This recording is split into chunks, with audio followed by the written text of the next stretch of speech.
Welcomes to the logic classes. आज मैं आपको सीटेट क्लास में कुछ क्वेश्चन करवाने जा रही हूँ जो कल की टॉपिक से रिलेटेड है। कल मैंने आपको त्रिभुज और वर्ग के बारे में बताया था, उसी से रिलेटेड कुछ क्वेश्चन है। आप वीडियो को शुरू से लेके अंत तक देखिएगा। यदि वीडियो आपको अच्छा लगे तो आप इसे लाइक, शेयर एंड सब्सक्राइब कर दीजिएगा, जिससे मेरे सब्सक्राइबर 1000 पूरे हों और मैं आपको लाइव आके पढ़ा सकूं। तो आज देखते हैं इसका फर्स्ट क्वेश्चन क्या है। फर्स्ट क्वेश्चन में है, किसी वर्ग की भुजा 7 सेंटीमीटर है तो क्षेत्रफल और परिमाप का योग बताइए। तो वर्ग की भुजा दी हुई है मेरे पास, तो भुजा कितना है 7 सेंटीमीटर। तो क्षेत्रफल निकालना, तो क्षेत्रफल क्या होता है, क्षेत्रफल निकालने का फॉर्मूला मैंने आपको कल बताया था। क्या होता है एरिया निकाल, क्षेत्रफल को इंग्लिश में क्या बोलते हैं, एरिया। तो एरिया निकालने का फॉर्मूला क्या होता है, भुजा स्क्वायर या फिर साइड स्क्वायर। आप इसे साइड स्क्वायर बोलिए या फिर हिंदी में से बोलिए भुजा का स्क्वायर। तो साइड आपको कितना दिया हुआ है, साइड आपको 7 दिया हुआ है, तो 7 का स्क्वायर क्या हो जाएगा 49, और सेंटीमीटर है तो सेंटीमीटर स्क्वायर होगा, क्योंकि क्षेत्रफल का यूनिट क्या होता है सेंटीमीटर स्क्वायर या फिर मीटर स्क्वायर होता है। क्षेत्रफल को हम किस में दिखाते हैं, सेंटीमीटर स्क्वायर या फिर मीटर स्क्वायर में दिखाते हैं। तो अब आई फिर परिमाप, परिमाप भी पूछा गया है। तो परिमाप का क्या होता है, फॉर्मूला होता है 4 इंटू साइड्स या 4 इंटू भुजा।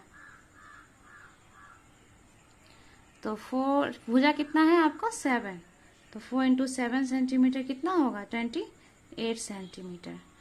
और आपसे पूछा है क्षेत्रफल और परिमाप का योग बताइए। तो आप क्षेत्रफल निकाल लिए, परिमाप निकाल लिया, फिर दोनों को क्या कीजिए योग निकाल दीजिए। तो योग निकालने के लिए क्या कीजिएगा, दोनों को सम कर दीजिए, टोटल जोड़ दीजिए। 49 प्लस 28 क्या होगा 987 77, ये आपका आंसर हो जाएगा। अब कहता है कि किसी वर्ग का क्षेत्रफल 144 सेंटीमीटर स्क्वायर है तो उसके भुजा और विकर्ण क्या होंगे। तो वर्ग का क्षेत्रफल का क्या फॉर्मूला होता है, क्षेत्रफल का फॉर्मूला होता है भुजा स्क्वायर।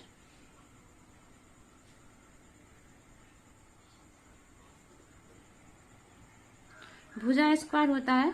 तो भुजा आपको दी हुई, क्षेत्रफल दी हुई है, पूछ क्या रही है आपसे, भुजा पूछा जा रहा। तो क्षेत्रफल कितना है 44 एंड ये भुजा का स्क्वायर।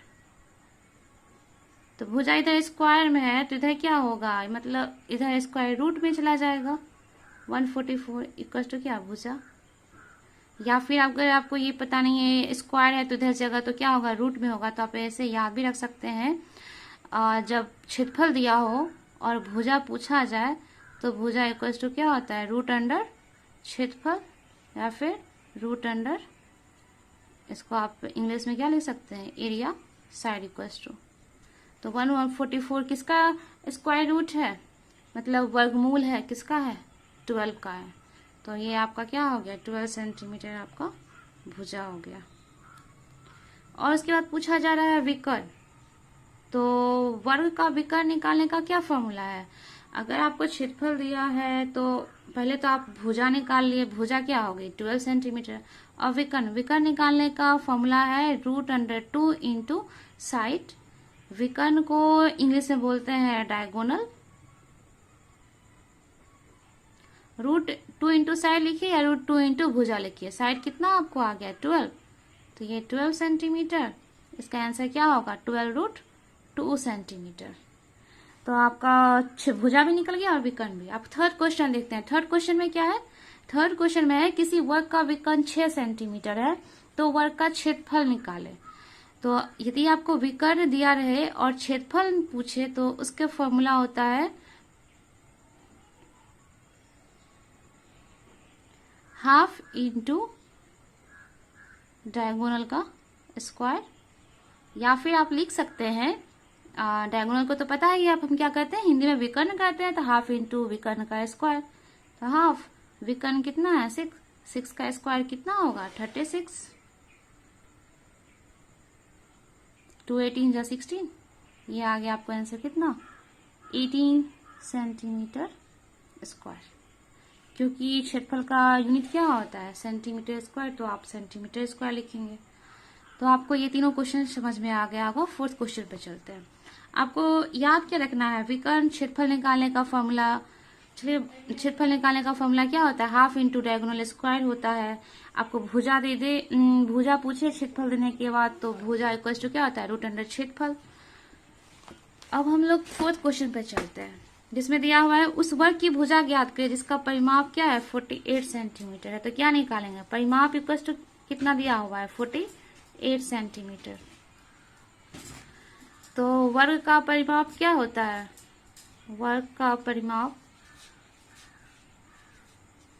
इक्वल्स टू होते हैं 4 इंटू भुजा, या फिर 4 इंटू साइड लिखिए। परिमाप आपको दिया है 48, तो 4 इंटू भुजा आपको निकालना क्या है, भुजा ही निकालना है। तो फिर भुजा इक्वल्स टू क्या हो जाएगा, 48। इधर मल्टीप्लाई में है तो इक्वल के साइड से इधर जाता है तो मल्टीप्लाई वाले डिवाइड में हो जाते हैं। डिवाइड किए तो क्या होगा, 12, 12 4 जा 48 होता है, तो 12 सेंटीमीटर आपका क्या हो गया, भुजा। अब देखिए फिफ्थ क्वेश्चन में क्या है, ये सीटेट में पूछा हुआ क्वेश्चन है 2020 में, 2020 नहीं 19। देखिए कहता है एक वर्ग की भुजा 4 सेंटीमीटर है। वर्ग की भुजा कितनी दी हुई है, 4 सेंटीमीटर। इसे काटकर 4 बराबर भागों में विभाजित किया गया है। तो प्रत्येक छोटे वर्ग का क्षेत्रफल क्या होगा। तो वर्ग की भुजा आपको कितनी दी हुई है, 4। भुजा इक्वल टू क्या है, 4 सेंटीमीटर। तो पहले आप इसका क्या निकाले, कह रहा है कि प्रत्येक छोटे वर्ग का क्षेत्रफल, क्षेत्रफल की बात कर रहा है, तो पहले आप इसका क्षेत्रफल निकाल लीजिए। क्षेत्रफल इक्वल टू क्या होता है, भुजा स्क्वायर होता है। भुजा आपको 4 सेंटीमीटर दिया हुआ है, तो 4 का स्क्वायर कीजिएगा, कितना आएगा, 16 सेंटीमीटर स्क्वायर। अब कहता है इसे काट कर 4 बराबर वर्गों में विभाजित किया गया। तो 16 को कितने से डिवाइड कर दीजिए, 4 से, क्योंकि इसे 4 बराबर भागों में डिवाइड किया गया है। तो 4 4 जा 16, 4 सेंटीमीटर स्क्वायर। तो प्रत्येक छोटे वर्ग का क्षेत्रफल कितना हो जाएगा, 4 सेंटीमीटर स्क्वायर। ये आपका आंसर हो गया। तो इस टाइप के क्वेश्चन पूछे जाते हैं भुजा से। तो आपको कितने फॉर्मूला इसमें याद रखना है, एक याद रखना है परिमाप इक्वल टू क्या होता है, 4 इंटू भुजा। क्षेत्रफल इक्वल टू क्या होता है, भुजा का स्क्वायर। अगर विकर्ण निकालने के लिए पूछा जाए तो √2 इंटू भुजा। अगर एरिया दिया हुआ हो और भुजा पूछे तो आपको याद रखना चाहिए रूट अंडर क्षेत्रफल। और भुजा एक और निकालने दिया जा सकता है यदि आपको परिमाप दिया हुआ हो, तो क्या करेंगे, परिमाप बाय 4। और एक लास्ट फॉर्मूला ये है कि यदि आपको भुजा डायगोनल दिया हो, विकर्ण दिया हो, और आपसे क्या पूछ रहा हो, क्षेत्रफल, तो विकर्ण दिया हो और क्षेत्रफल पूछे तो क्षेत्रफल इक्वल टू क्या होता है, होता है हाफ इंटू विकर्ण का स्क्वायर।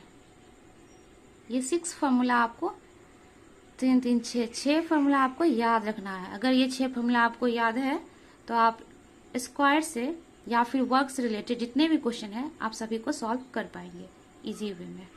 Thank you.